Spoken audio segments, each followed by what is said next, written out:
Welcome to page 1 of your linear equations packet. Today we're going to be comparing proportional linear equations to non-proportional linear equations.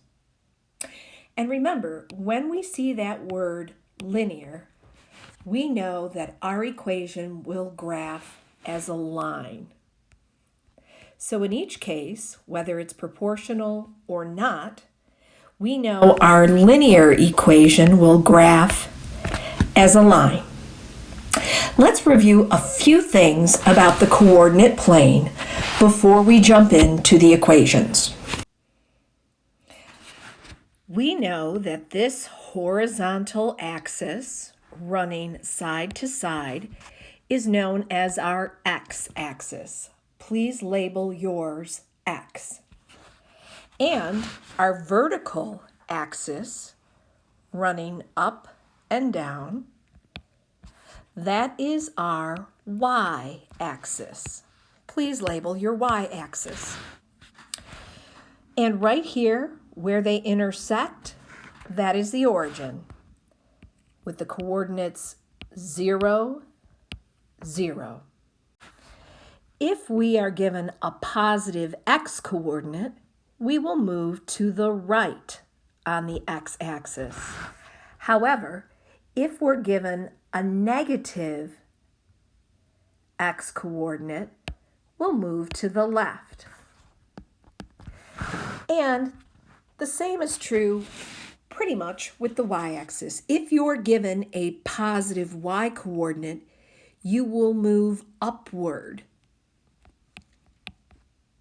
But if you're given a negative y coordinate, you will move downward. Our ordered pair is given to us in the form of x, y. X is your coordinate that controls your side-to-side movement, whether you move left or right on the coordinate plane, and your y coordinate, that will control whether you're moving up or down. Now, let's talk about the 4 quadrants. We will need to label our 4 quadrants using the traditional Roman numerals, starting with quadrant 1, then quadrant 2, quadrant 3, and lastly, quadrant 4. Your quadrants are always labeled counterclockwise, and we will primarily be using quadrant number 1 for the first few equations that we're working with. So let's begin. Let's start with a proportional equation. Make sure you have all the notes and labels on the coordinate plane. Let's start with a proportional linear equation. We've spent a lot of time studying proportional relationships, so this should be just review for so many of us. Take a moment and construct a simple t-table. X will stand for weeks, and Y will stand for a dollar amount. So quickly construct a t-table like I've done. Let's take a look at a simple proportional problem. Sarah receives $3 in allowance money, and she is going to save that money in her piggy bank. Right now, for 0 weeks, she has $0 in her piggy bank. The bank is empty.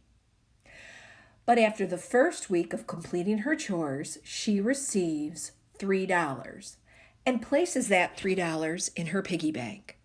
So after week 1, she now has $3 in her piggy bank. After week 2, she will have another $3 in her bank, so she's up to a total of $6. And after week 3, she adds another $3. She's up to $9. Please complete this table along with me. Take a moment and list the ordered pairs that will be graphed on the coordinate plane. 0, 0, 1, 3, 2, 6, and 3, 9.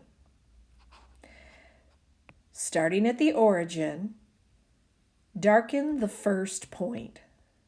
0, 0, 0 weeks, $0 saved.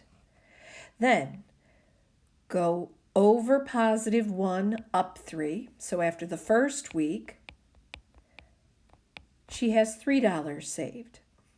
Go over 2, up 6.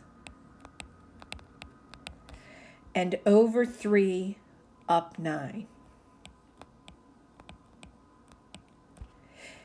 Go ahead and connect the dots. Clearly, it is a proportional relationship. The line is straight and it starts at the origin, 0, 0. X stands for the number of weeks and Y stands for the number of dollars. Please copy down all the notes. If you need more time, pause the video and restart when you're ready. Let's see if we can write an equation for this table of values. Remember, in order to get your K rate, we're simply going to set up the ratio Y over X, or in this case, $3 per every 1 week, or $6 per every 2 weeks. Well, our K value is simply 3. So we can write the equation 3 times every X, or every week, equals Y, making the connection between X and Y. Let's take a look at some other patterns that occur within the table. I'd like you to, next to your Y column, write delta Y. Delta is a Greek letter, and it stands for the change in Y, used quite often in science and in mathematics. And next to the X column, can you write delta X? It's like a little triangle, but once again, it's from the Greek alphabet and it stands for change. Let's examine the change in the Y column. How does the Y value grow as we move down the table? You can see in each case, Y grows by 3. We add 3 each and every time. And if you look at your change in X, or your delta X, we can see that we only grow by 1 in this case. We can take a look at this ratio, delta Y over delta X, and you can see that the change in Y is 3 and the change in X is 1. It's also visible on the graph. Please put your pencil point on the point 0, 0. Now, since Y comes first, go up 3 units, that's your delta Y, and over 1 unit. That's your change in X. Make that move again. Go up 3, over 1. Up 3, over 1. We get a consistent rise moving up 3 and a consistent run moving sideways over 1. That delta Y over delta X right here is known as the slope. Let's take a look at a non-proportional relationship. By the way, pause your video and catch up if you need a little bit of time to take notes. Let's say Sally is going to save money in her piggy bank as well. However, in Sally's bank, she already has a start value of $3. So she's not starting at 0, she's starting at $3.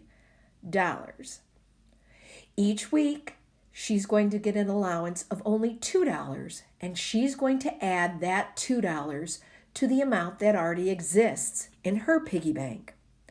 So after week 1, she's going to add $2 to the already existing 3. She's up to 5. Then the second week, she'll be up to 7. And then after the third week, she'll be up to $9. Let's write our ordered pairs off to the side. After you've listed your ordered pairs, please label the x-axis, the y-axis, and your quadrants. Let's plot our points and connect the dots with a nice solid straight line. Remember, Sally begins with $3 in her piggy bank. Over 0, but up 3. This is our starting point, our initial value. Label the point 0, 3. Now, over 1, up 5 for the next week, over 1, up 5, then over 2, up 7, and lastly, for the third week, go over 3, up 9.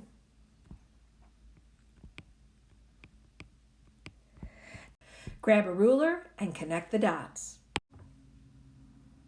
You can see we have a nice straight line. It's linear. However, we do not start at 0, 0. Our initial start value is at 0, 3. So it's not proportional. It is a linear equation, but it's not proportional because we don't start at 0, 0. Our start value is 0, 3. And we'll keep that in mind as we write our equation. Now, next to your table, please label delta y next to the y column, and let's examine the change in y. And next to the x column, please label that delta x, and we'll study the pattern in our x values. As you can see, we add $2 to the piggy bank each and every week. And in our y column, we increase by 1 after each week. Let's look at that very important ratio, our delta y over our delta x. It's a growth of $2 per every 1 week. And we can see that clearly demonstrated on the graph. Remember, the x-axis represents the weeks, and the y-axis for our up and down movement represents the dollar amounts. So place your pencil point right here on our initial start value, 0, 3, and you go up $2, that's our rise, our delta y, over 1 week. Up $2 again, that's our change in y, over 1 week. Up 2 over 1. We have a nice consistent pattern.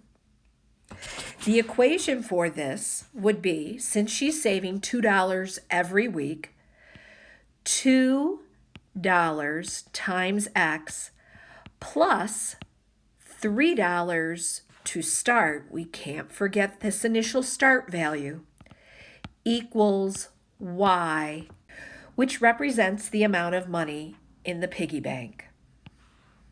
This is a non-proportional equation. It's linear, but it's not proportional.